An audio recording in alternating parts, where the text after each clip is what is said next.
Hey there! If you're a dog owner here in Wake Forest, you already know how awesome it is to have a four-legged friend. But let's be real, finding the right person to help with training can feel a little overwhelming. So, in this guide, we're going to walk through exactly how to find a great trainer for you and your pup. I want you to picture something. It's a gorgeous day, and you're taking a nice, relaxed walk through Joyner Park. Your dog is right there with you, happy, not yanking on the leash. That's what good training is really all about. It's not about being super strict. It's about making those simple, everyday moments around our town genuinely pleasant. So yeah, let's talk about how to make that happen. Okay, first things first. Before you even start Googling trainers, it's really helpful to know what you should be looking for. And here's the bottom line for any good modern dog training. The goal is to build a confident dog, not a scared one. The number one thing you'll want to see is something called positive reinforcement. It sounds kind of technical, but it's actually super simple. It just means you reward the good stuff, the behavior you want your dog to do again. A treat, some praise, a favorite toy, whatever works.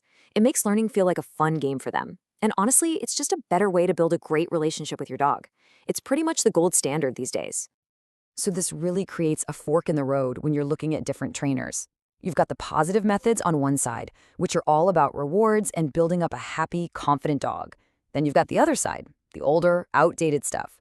That's where you hear about using fear or intimidation or these old school ideas about dominance. Seriously, if a trainer starts talking about being the alpha or needing to dominate your dog, that's a huge red flag. Just walk away. Okay, so how do you know if a trainer actually uses these positive methods? Well, one of the best ways is to look for their credentials. You can think of certifications as their report card. It shows they've put in the time to actually study animal behavior and that they're committed to using up-to-date ethical techniques. Yeah, you're going to see a bunch of letters after their name on their website, and it can look like alphabet soup. But here are a few key ones to watch for.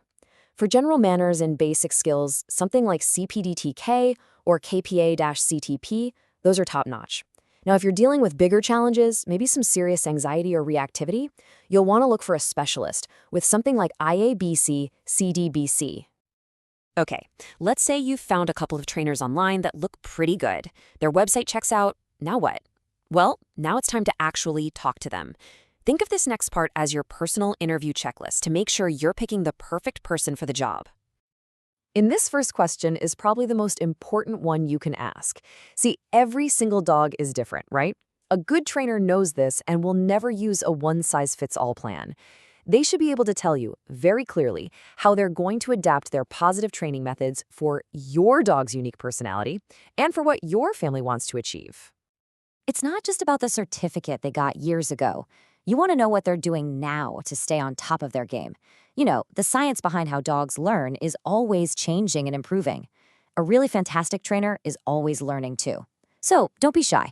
Ask them about recent workshops they've attended or what books they're reading. It shows they're passionate about what they do. Look, it's one thing for your dog to behave perfectly in a quiet training facility, but what happens when you're walking downtown on South White Street or on the Greenway with bikes whizzing by? You need that training to hold up in the real world. So ask them straight up, how are you going to help us practice these skills out and about in Wake Forest?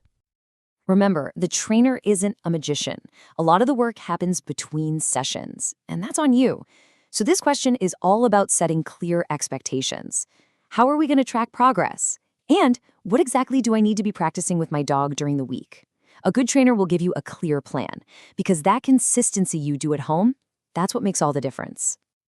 All right, let's get down to brass tacks and talk about the cost. It's a big question, right? Knowing the typical price range here in the Wake Forest area will help you figure out what to expect and budget for what is really a great investment in your dog. So, as you can see, prices can be all over the map, and it really depends on what you're looking for. Group classes are usually the most budget-friendly option, and they're fantastic for learning basic manners and getting your dog around other dogs. But if you have really specific issues you want to work on, then private lessons or even those board and train programs might be a better fit, though they'll cost more. This chart should give you a pretty good idea of the ballpark figures. Okay, this is where it all comes together. You've got the skills, now it's time to use them. And honestly, one of the best parts about living in Wake Forest is that we have so many perfect spots to practice and proof those new behaviors in the real world. First up, let's talk about the best places for on-leash practice. When you're working on stuff like loose leash walking, you need a place with some normal, everyday distractions, and we've got some fantastic options. The big open fields at Joyner Park are great. The Neuse River Greenway is perfect for getting your dog used to joggers and cyclists. And for a real test, the sidewalks downtown are awesome for practicing polite greetings and staying focused. Okay, but what about practicing off-leash skills, like getting your dog to come back when you call them? For that, you absolutely 100% need a safe, fully fenced area. Seriously, safety has to be number one here. So where can you go? Well, Flatterty Dog Park is our local spot right here in Wake Forest. And if you don't mind a quick trip, you've got Millbrook Exchange and Buffalo Road over in Raleigh. All of these are great, safe places to work on building that rock-solid recall. When it comes down to it, finding that right trainer and doing the homework, it's about more than just sit and stay. It's really about building this incredible partnership with your dog. It means you can confidently go out and just enjoy our town together. Having a well-behaved dog makes everything easier. At home, when you have friends over, or when you're out exploring all the great spots in and around Wake Forest. So good luck with your search, and here's to many happy adventures with your best friend.